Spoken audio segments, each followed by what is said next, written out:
face, yeah. So this is recording now, right? Yeah, we're good. So I'm actually going to show my better half. All right, so I'll stick close to the microphone. All right, so welcome to our podcast on Coraline and the Children of the Corn. I'd like to start with Coraline first. I think that clinically it makes sense in terms of starting a clerkship. And it even makes sense to go with the Children of the Corn afterwards, as it will link us to our noon discussion, which will be live periscoped, right? So Coraline, any observations? Again, just starting simple, anything you observed which caught your interest? I think the thing that stood out the most was when the mouse would lead her to this alternate reality, which is just like our own, but like a much better version. It's more colorful. You know, there's a lot of things that she likes. Her mom like bakes cookies and all that. Yep. So I think I would associate that with some type of like psychotic, dissociative cluster disorder, maybe schizophrenia. Right. Imagining this alternate reality is a lot better, and she's really upset when she wakes up, and it's not that reality. Yep. So I think two things jump out initially. Number one is that there is an altered reality. There is an altered state of consciousness. Okay, well, we'll kind of keep it with regard to a general term. And the other observation, obviously linked closely to this, is that the mouse or the mice lead her to that, the rats do, initially, right? Don't know if I would put much stock in the mice leading her to that other verse, to the door in her bedroom. However, it's something to consider. I don't know how concrete to interpret that. I'm always reminded of the Billy Joel song, Captain Jack.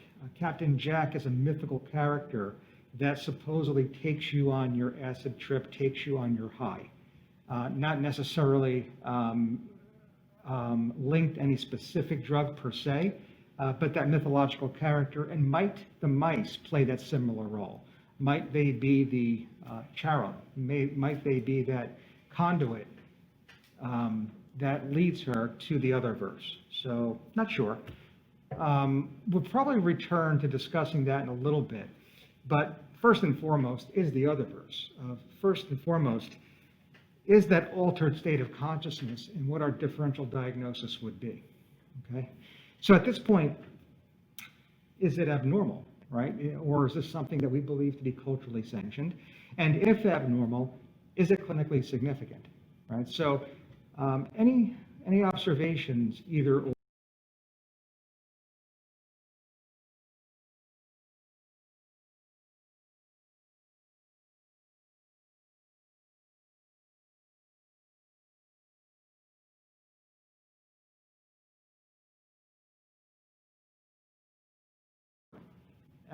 Abnormal, deviating from a culturally sanctioned norm, or clinical significance, right? Does it cause clinically significant distress or impairment in self, Coraline, or others? Thoughts? I would say it's abnormal. It's neither really culturally sanctioned nor is it age appropriate. She's like 11 years old, so she's a bit old for this kind of fantasy play. And so I think, and I think it also is clinically significant in that she does appear distressed when she comes out of the world, and she kind of seems to place, more pleasure and more satisfaction being in the other world. So I think those are all concerning signs. If we were to see something like that in clinic, that this is not these are all red flags. I agree. I think if provided as a case vignette on a shelf exam, choice A, normal behavior, would be ignored by the medical student, by the test taker. This does not appear to be age appropriate. She is 11 years of age.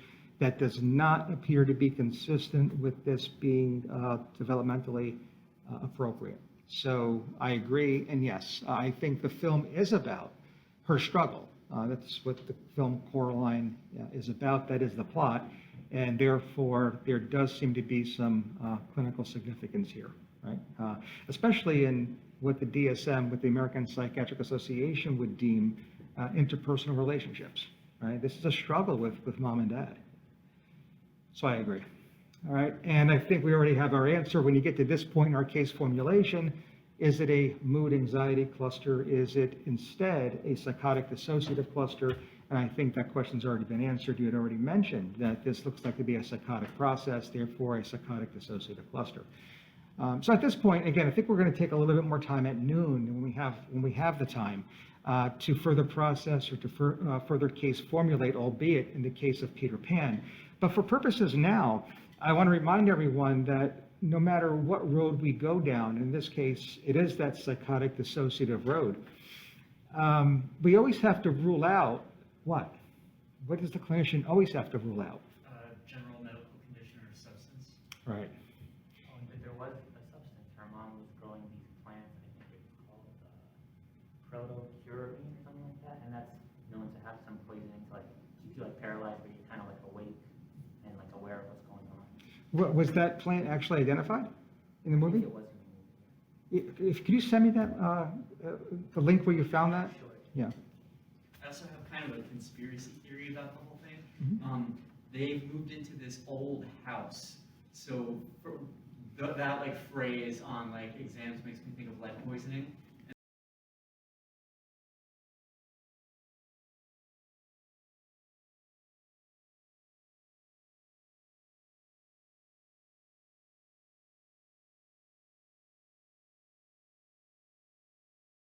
That lead poisoning can sometimes present with kind of hallucinations and changes in behavior, albeit the hallucinations might be rare. Yeah, and I think this is where we get back to the rats as well. What can occupational, well, maybe not occupational, but environmental exposure with regard to rat droppings also kind of add to that? And might, in terms of your point, might that hole in the wall, might that door in the wall actually be a metaphor for paint and therefore eating lead-based paint? Is this a case of pica and therefore toxin-induced psychotic disorder, right? So that's exactly where the clinician has to go with this. And I do not exclude the idea that there's something going on with the plants in this movie as well. I'm not going to ignore that at all. If we are dealing with a substance or toxin-induced psychotic disorder, I do want to remind everyone here that there is a fine line between that which is deemed psychosis and that which is deemed delirium, right? Because if we do uncover an organic pathology, and here the word organic is going to stand for or represent both medical condition as well as substances, then we have to determine whether or not this is a delirium or whether this is a psychotic break. And there's a fine line between that. So any thoughts with regard to what you've seen in this movie that might allow you to say delirium versus psychosis? So I also will disagree that I think that while she's having symptoms of psychosis, psychotic symptoms, I don't know if I would necessarily group her in the psychotic dissociative kind of bracket. She's like a very young girl. And so I feel like also we could consider MBD with psychosis. Like she's known to be like very unhappy in her home. She seems to be, again, very kind of opey, very sad. Seems to be not really taken care of properly. Doesn't have a great kind of parental relationship. And so I know that's not answering the question delirium, but I feel like kind of a mood disorder is not also ruled out. And I think that I actually would put that higher up than either psychosis or delirium. And let me just reframe in terms of what you had just offered and kind of the progression with which we took on this case formulation. We decided to go through that proverbial choice B, the psychotic dissociative avenue, to get here. At the end of which, if we would fast forward this discussion, and in real life it might be a case conference, it may be a good 30 to 60 minutes. And we decided that there was, let's just for example's sake, delirium as our single best diagnosis. At that point, having taken this particular route, the final question to ask is that proverbial idea, the mental exercise, that if we had taken notes during the movie the way we would have in front of a real patient, and we crossed off everything that was explained in our conversation, would there be anything left on your notes page? Because if the answer is yes, we have further differential. And that then would include a primary mood disorder, right? So that's exactly how we're going to get there. On the other hand, if we decided to go with choice A, mood anxiety cluster, and MDD with psychotic features appears 60 minutes later to be our single best answer. Again, to get there, we would have had to have ruled out GMC and substance. So in either case, we're going to end up at the same exact place. We just may state the differential just a little differently depending on the path we take. So again, I don't want anyone to worry about, making that next step, A versus B. It's only the choice of route to take, and you're going to get to the same place either way. Right? We just happen to choose choice B today, right? Continuing with the idea that we're going to go through the psychotic dissociative cluster, is there anything in this film that would allow you to differentiate the phenomenon, the syndrome of delirium versus psychosis? I guess this is more in support of delirium, but I know that this can present with the waxing and waning kind of features that we've talked about, and it seems that she kind of enters this world and then leaves this world, as well as, I don't really want to spoil again, but it seems like she goes to school the next day after this, crazy event that happens. So she's kind of going in and out, I guess, is where I was trying to go with that. And that's open for interpretation, and it's an interpretation that I actually agree with. I love the idea of the other world, the other verse, to be a metaphor for the waxing and waning that is defining of delirium and differentiates it from psychosis. And in that context, I believe that we can discuss the film Coraline in the context of a fictional case of delirium.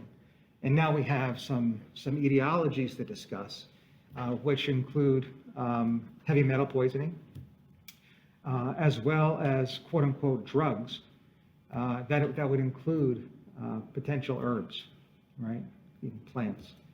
So that's where the observations previously made would come in. And I think we're stuck here until we definitively work that up and rule it out. I mean, again, if Coraline were admitted to RWJUH, we'd get a heavy metal assay at this point. And when that come back negative, we're on the way to think something else. And maybe ultimately a primary mood disorder, because we can't dismiss that she's just moved and she's got a fantastic imagination. And might this be something that gets diagnostically labeled MDD with psychotic features? I will say, though, if we end up at that place, we would need to bring in a child psychiatrist to really discuss that with us, and there's nobody here today that allow for that.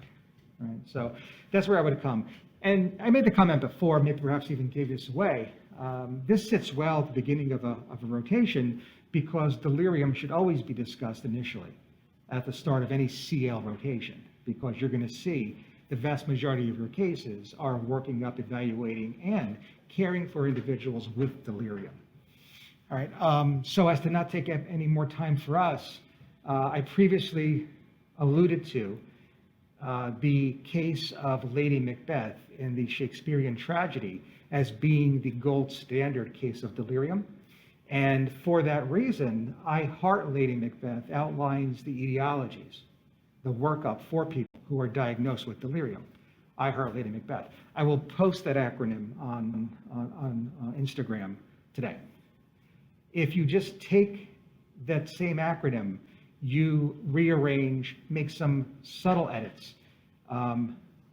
I Hate Coraline also gives you the etiologies for delirium as well. So whether you choose to watch Coraline or whether you choose to read Shakespeare, we have two characters, Lady Macbeth and the eponymous Coraline, that allow for the acronym to remember the actual diagnostic workup of the etiologies of delirium. Right? And I'll post both of those on Instagram today for you. Okay. Let's transition now to Children of the Corn, which itself will allow us to transition to our noon conference. Again, interesting behaviors. Pick a character. Who is it you'd like to discuss and analyze in Stephen King's Children of the Corn?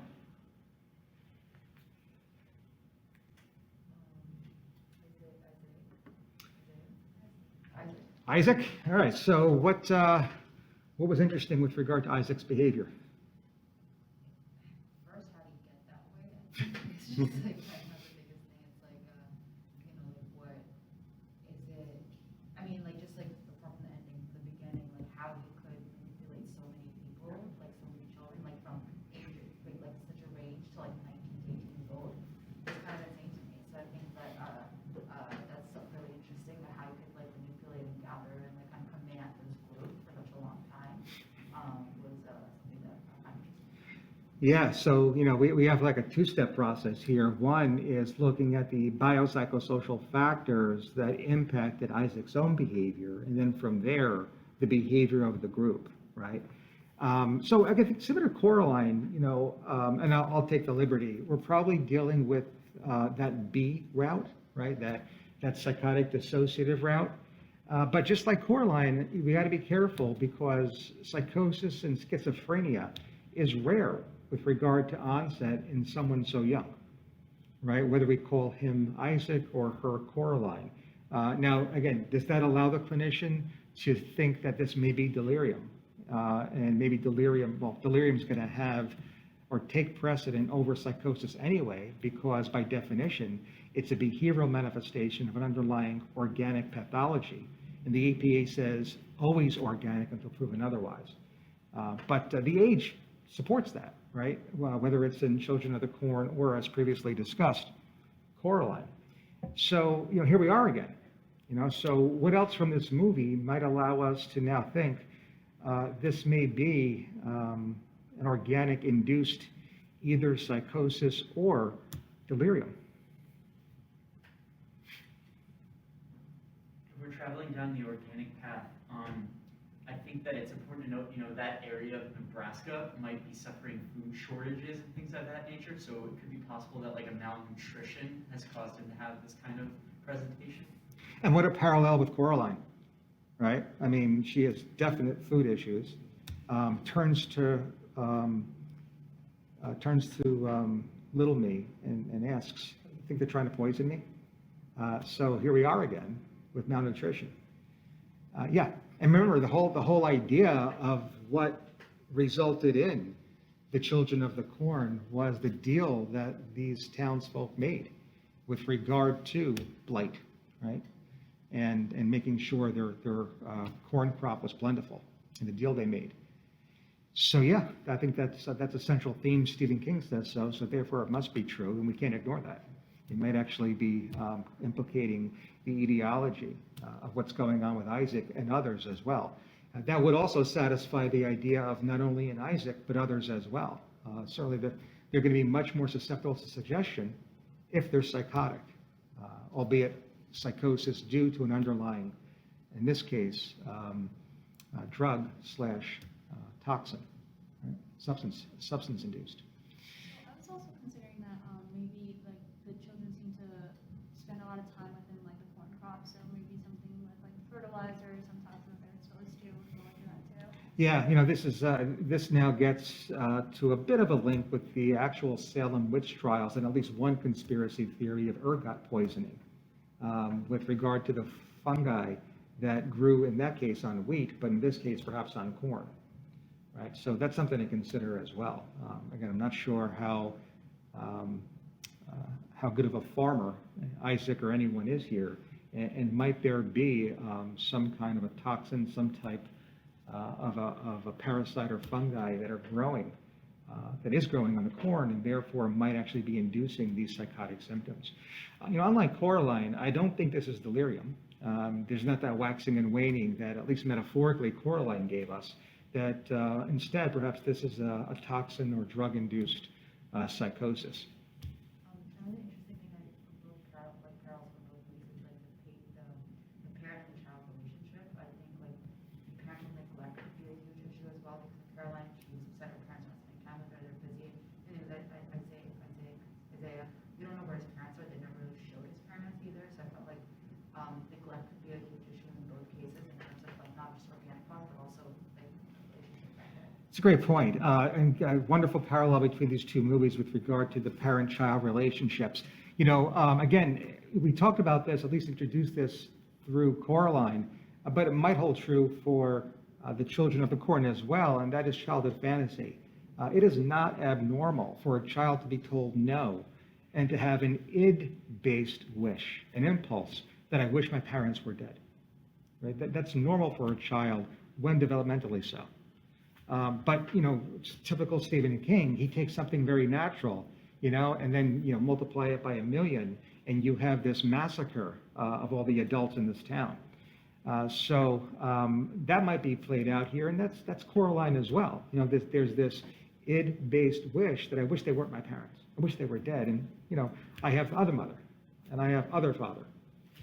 And that could be part of the mind of a child. Now, in both cases, Coraline 11, the Children of the Corn, even older, this is now a little bit beyond that which would be culturally sanctioned. Therefore, because of their older age, it's problematic, right? And of course, in both cases, but certainly in the Stephen King-based case, significantly so, where they actually commit mass murder, right? Any other thoughts here? So again, multiple parallels here. Thoughts here. So again, multiple parallels here. The other thing I want to do is just briefly mention too, this is the Peter Pan complex. We had some reference to Peter Pan this morning through the discussion of Seinfeld, right? The episode